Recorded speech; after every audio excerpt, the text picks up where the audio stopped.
जय श्री राधे कृष्ण दोस्तों। आप देख रहे हैं अपना YouTube चैनल भक्ति योग। दोस्तों, आज इस वीडियो में हम बात करेंगे गंगा दशहरा के बारे में।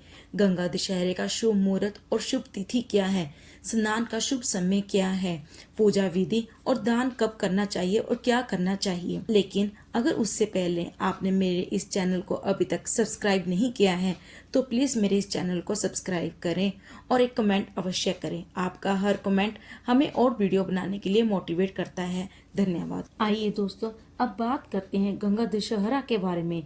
हर साल ज्येष्ठ माह के शुक्ल पक्ष की दशमी तिथि को गंगा दशहरा के रूप में मनाया जाता है। ब्रह्म पुराण और 12 पुराण के अनुसार ज्येष्ठ माह की दशमी तिथि को गंगा मैया धरती पर अवतीर्ण हुई थी। सप्तमी को स्वर्ग से आने के बाद तेज बेग को थामने के लिए भगवान शिव ने अपनी जटाओं में गंगा मैया को धारण किया, जिसके बाद ज्येष्ठ महीने की दशमी को जटाओं से पृथ्वी पर अवतरित किया। इस मुहूर्त में स्नान, दान व मंत्र जाप का पूर्ण शुभ फल प्राप्त होता है। इस दिन किए गए शुभ कार्य और उपाय जीवन में सुख, शांति और समृद्धि लाते हैं। इस दिन गंगा नदी में स्नान करने से व्यक्ति के समस्त पाप नष्ट हो जाते हैं और आत्मा को शुद्धि प्राप्त होती है। आइए जानते हैं गंगा दशहरा दशमी तिथि का आरंभ 4 जून को देर रात्रि 11:54 से और समापन 5 जून देर रात्रि 2:16 तक। श्रद्धालु 5 जून को पूरा दिन स्नान दान कर पुण्य प्राप्त कर सकते हैं। इस दिन हस्त नक्षत्र योग, सर्वाति सिद्धि योग और रवि योग और अमृत योग का संयोग बन रहा है। गंगा दशहरा के दिन अमृत स्नान का शुभ मुहूर्त 5 जून प्रातः काल 3:35 से 5:24 तक और तथा पुण्य स्नान 9:13 से स्नान फलदायी रहेगा। इस दिन भक्त श्रद्धालु 5 जून को पूरा दिन स्नान दान कर पुण्य प्राप्त कर सकते हैं। गंगा दशहरा पूजन विधि और पूजा की सामग्री।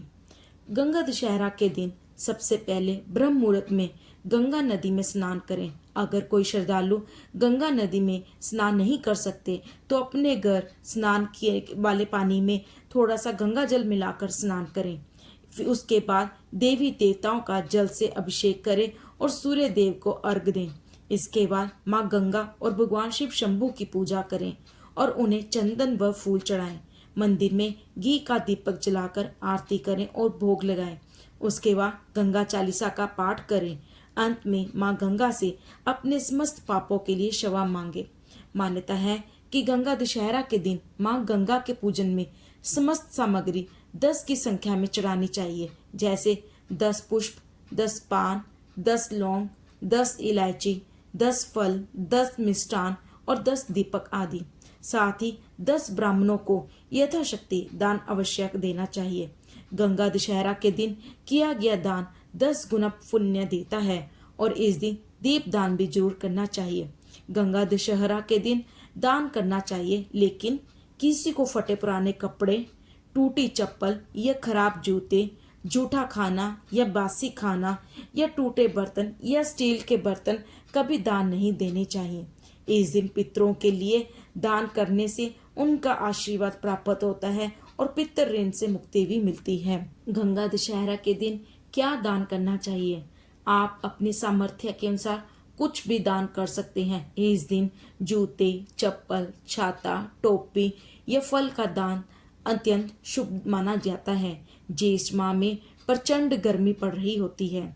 ऐसे में इस दिन सत्तू, पानी से भरपूर मौसमी फल, शरबत व जल का दान शुभ माना गया है। इस दिन ब्राह्मणों को वस्त्र और भोजन का दान अवश्य करना चाहिए। स्नान दान करने के बाद गंगा दशहरा के दिन गंगा जल, तुलसी का पौधा, श्री यंत्र या श्रीफल, नारियल, शंख घर पर लाना शुभ माना जाता है। इस दिन गंगा की पूजा, आराधना और जप करने से माँ गंगा का आशीर्वाद प्राप्त होता है। शास्त्रों में वर्णन है कि गंगा स्नान करने से पाप, रोग, दोष और विपत्तियों से मुक्ति मिल जाती है।